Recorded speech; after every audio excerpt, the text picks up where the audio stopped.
BGT news sponsor world class technology से समृद्ध Okinawa electric scooter प्रस्तुत करता है। सर्वाधिक माइलेज देने वाली इलेक्ट्रिक स्कूटर ओकी 90। संपर्क करें सुनील बाइक मोटर्स, एफसीआई गोदाम के सामने, गोंदिया रोड, कोसमी, बालाघाट।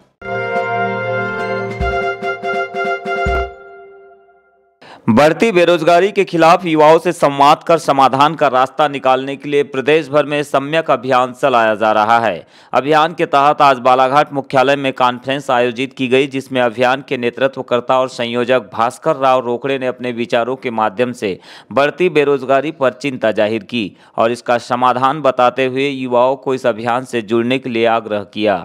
उन्होंने बेरोजगारी के तथ्यात्मक आंकड़ों और विभिन्न सरकारी रिपोर्ट के हवाले से कहा कि आज लाखों करोड़ों युवा बेरोजगारी के कारण अवसाद का शिकार हो रहे हैं। इसके लिए हमारी सरकारें जिम्मेदार है। प्रदेश में सबसे पहले सेवानिवृत्ति की उम्र 58 वर्ष हुआ करती थी, लेकिन ग्रेच्युटी और पीएफ के लिए धन का संकट बताकर सेवानिवृत्ति की उम्र 65 वर्ष कर दी गई। उन्होंने बताया कि यदि सेवानिवृत्ति आयु पुनः 58 वर्ष कर दी जाए तो 5.5 लाख युवाओं को सम्मानजनक नौकरी मिलेगी। रोकड़े ने इसके अलावा आरक्षण के मुद्दे पर विचार रखे और आउटसोर्स एजेंसियों के माध्यम से युवाओं के साथ हो रहे अन्याय पर भी बेबाकी से अपनी बात रखी। इस दौरान उनके अलावा अभियान के संयोजक शैलेंद्र श्रीवास्तव सहित कांग्रेस के स्थानीय नेता उदय सिंह नकपुरे, अनूप सिंह बैस, शेषराम राहंगडाले, श्याम पंजवानी सहित प्रयास इंस्टीट्यूट के संचालक महेंद्र अमूले, जिला पंचायत सदस्य लोमहर्ष बिसेन, डाली कावरे, असीम चौहान, वरिष्ठ पत्रकार उमेश बागरेचा, रहीम खान सहित युवा बेरोजगार और अन्य लोग भी कार्यक्रम का हिस्सा बने। मध्य प्रदेश जैसे राज्य में शेड्यूल कास्ट के लिए 16% आरक्षण, शेड्यूल ट्राइब के लिए 20% आरक्षण पूर्व से ही था, 36% हो गया। 27% की सिफारिश से लागू नहीं हो सकती थी, यदि 27% करते तो 63% हो जाता। इसलिए बड़े मुश्किल से 14% आरक्षण ओबीसी वर्ग के लिए दिया गया। बड़ी विचित्र स्थिति बनी, लेकिन ओबीसी वर्ग ने सोचा पहले भी जनरल में थे, अभी भी जनरल रहेंगे, क्या करना है, जनरल में आवेदन करते चले गए। हाल ही में कुछ साल पहले सुप्रीम कोर्ट ने फिर एक नई व्यवस्था दे दी। आरक्षित वर्ग का कोई भी आवेदक अनारक्षित वर्ग में आवेदन कर ही नहीं सकता। तब स्थिति बड़ी विपरीत हुई। अब मध्य प्रदेश में भिन्न भिन्न सर्वे से पता चला कि 54% आबादी ओबीसी वर्ग की है। जिस जिले में मैं अभी हूँ यहाँ 60% आबादी ओबीसी वर्ग की है। तो प्रदेश में 54% ओबीसी की आबादी है, मात्र 14% आरक्षण मिल रहा है। तो अगर ओबीसी वर्ग का 40% हिस्सा कहाँ जाएगा, यह सोचने की बात है। सम्यक अभियान के इस कॉन्फ्रेंस का मंच संचालन कांग्रेस नेत्री रचना लिल्हारे ने किया, जबकि कॉन्फ्रेंस का परिचयात्मक संबोधन महेंद्र अमूले से शुरू हुआ। उन्होंने इस अभियान के आयोजन को लेकर कहा कि आज बेरोजगारी एक बड़ी समस्या है और इसके लिए हमारी सरकार जिम्मेदार है। अमूले ने बताया कि आज देश में योग्यता और क्षमता की कोई कमी नहीं है। योग्यता हमें शिक्षा के माध्यम से मिली है और क्षमता प्रकृति और ईश्वर से, लेकिन अवसर यह जनता द्वारा चुनी हुई सरकारों से मिलता है। किंतु 4-5 सालों में प्रदेश की स्थिति ऐसी नहीं है जहां सरकारों ने रोजगार उपलब्ध कराया हो। इसके महत्वपूर्ण कारण है, ऐसे में अब हमें रोजगार के लिए निरंतर संघर्ष करना पड़ेगा, अन्यथा हमारे पास योग्यता और क्षमता तो बरकरार रहेगी, लेकिन बेरोजगारी से हम बाहर नहीं निकल सकेंगे।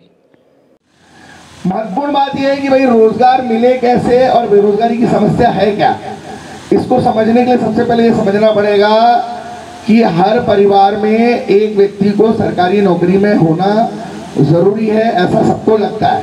लेकिन जब तक हमारे प्रदेश में रिटायरमेंट की एज, जो अभी इन्होंने 62 से 65 कर दी है, ये लगातार बढ़ती रहेगी तो नए लोगों को मौका कहाँ से मिलेगा, है ना।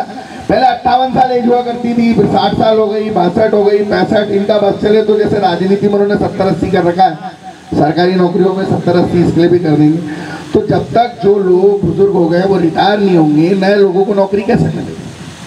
तो कई लोगों ने तो सोचना ही बंद कर दिया। अभी सरकार की एक रिपोर्ट आई थी, उसमें देश के 32 करोड़ लोगों ने इच्छा ही खत्म कर दी नौकरी की, क्योंकि जिस तरीके से देश में प्रतीकात्मक राजनीति चल रही है, धर्म के नाम पर या अध्यात्म के नाम पर या प्रतीकों की राजनीति, राष्ट्रवाद, जो छद्म राष्ट्रवाद के नाम पर लोगों को मुख्य मुद्दों से भटकाया जा रहा है।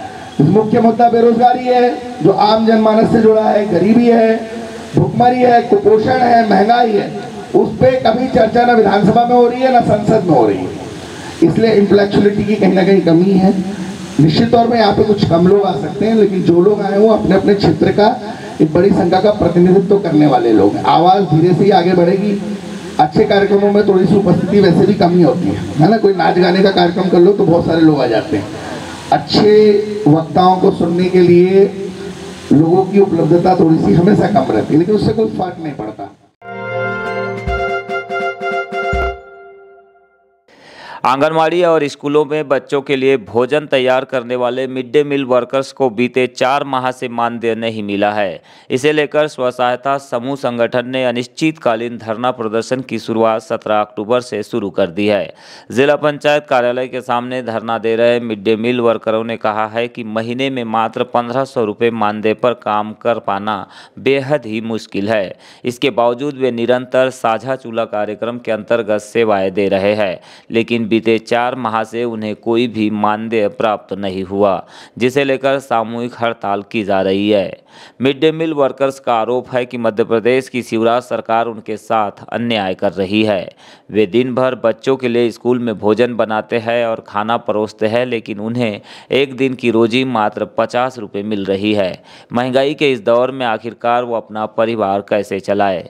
प्रदेश प्रभारी देवनाथ पंचेश्वर ने मिड डे मील वर्करों को अविलंब मानदेय जारी करने की मांग करते हुए सरकार से मानदेय वृद्धि के लिए भी आग्रह किया है। इस दौरान जिला अध्यक्ष हेमलता पंचेश्वर, उर्मिला नेवारे, जिला महासचिव सहित जिले भर से पहुंची स्व सहायता समूह की महिलाएं मौजूद रही।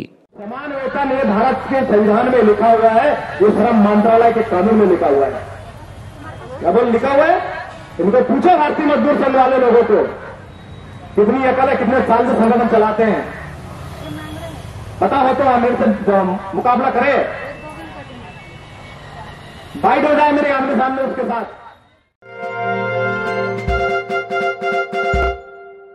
इस बहुजन समाज पार्टी की राष्ट्रीय प्रवक्ता सीमा कुशवाहा का कटंगी विधानसभा क्षेत्र में आगमन हुआ है। इस दौरान उनके पहली बार कटंगी में पहुंचने को लेकर बसपा कार्यकर्ताओं ने भव्य स्वागत किया। सीमा कुशवाहा ने धम्मचक्र प्रवर्तन कार्यक्रम में शामिल होने से पहले पार्टी के कार्यकर्ताओं से मुलाकात की, साथ ही उन्हें कहा कि आगामी विधानसभा और लोकसभा के चुनाव को लेकर सभी कार्यकर्ता और पदाधिकारी पूरी ताकत के साथ जुट जाए। हमारी एकता और अखंडता बाबा साहेब और उनके संविधान की वजह से सुनिश्चित हो पाई है। हमारी समृद्धि और खुशहाली का कारण भारत का संविधान है। इसीलिए हमें एकजुट होकर फिर से पूरे देश में बसपा को मजबूत करने के लिए कार्य करना है। इस बार हमें कटंगी विधानसभा से जीत हासिल कर प्रदेश में तीसरी शक्ति के विकल्प को पूरा करना है। मेरे वजह से अखंडता है, मैं कहती हूँ नहीं, बाबा के लिखे संविधान के वजह से अखंडता है और एकता है। इसीलिए मेरा भारत पूरा यूनाइट है, हम लोग यूनाइट हैं, ये देश आगे समृद्ध बनेगा, आगे बढ़ेगा। हम लोगों को एकजुट होकर के ईमानदारी से काम करने की ज़रूरत है और अपने मिशन को मजबूत करने की ज़रूरत है।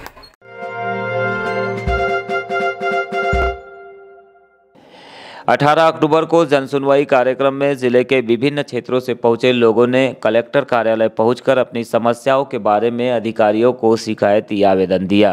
कटंगी विकासखंड के ग्राम पंचायत उजाड़ बोपड़ी, सिंगोड़ी, बनेरा, चिचगांव के सरपंच और ग्रामीणों ने शिकायत में बताया कि कटंगी लालबर्रा मार्ग पर उजाड़ बोपड़ी के पास चंदन नदी का पुलिया पूरी तरह से क्षतिग्रस्त हो गया है। इस मार्ग से समस्त ग्रामीणों का पैदल एवं साइकिल से आवागमन करना बंद है। अतः चंदन नदी पर पुलिया निर्माण के लिए जल्दी से जल्दी कार्यवाही शुरू की जाए। डाबरी संकुल के चिताल खोली में पदस्थ शिक्षक राजकुमार सोनवा ने 15 अगस्त 2022 से निरंतर स्कूल नहीं आ रहे हैं, जिससे बच्चों का अध्यापन कार्य बुरी तरह प्रभावित हो रहा है। अतः ग्रामीणों ने शिकायत में यह मांग की है कि शिक्षक सोनवाने को तत्काल यहां से हटाया जाए।